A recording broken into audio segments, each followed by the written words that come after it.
नमस्कार, स्वागत आहे तुमचे साक्षीज रेसिपीज मराठीमध्ये। आज आपण बनवणार आहोत खूपच प्रसिद्ध, तोंडात विरघळणारा पारंपरिक म्हैसूर पाक।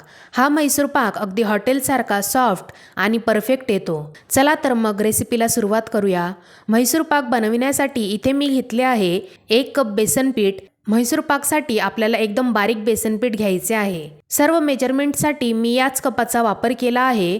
तुमच्याकडे जर कप नसेल तर तुम्ही वाटीचा देखील वापर करू शकता। तसेच इथे मी घेतले आहे 1.5 कप साखर, 1 कप डालडा तूप आणि अर्धा कप पाणी।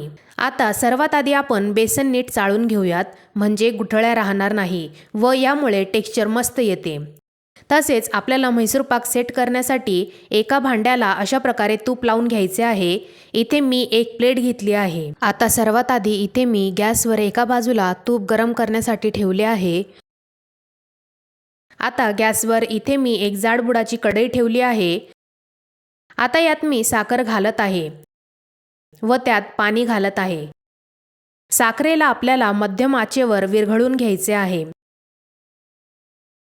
इथे तुम्ही बघू शकता साखर पूर्णपणे विरघळली आहे।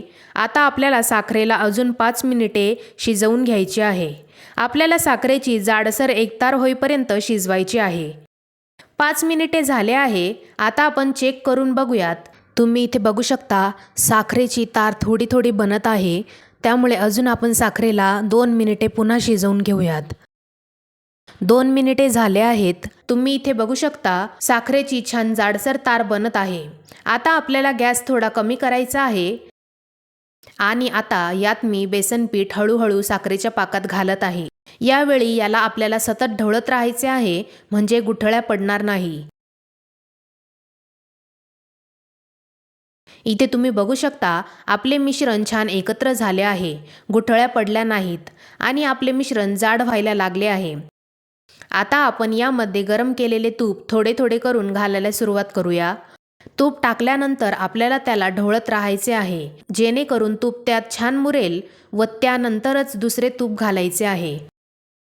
अशा प्रकारे आता मी सर्व तूप यामध्ये टाकून घेते।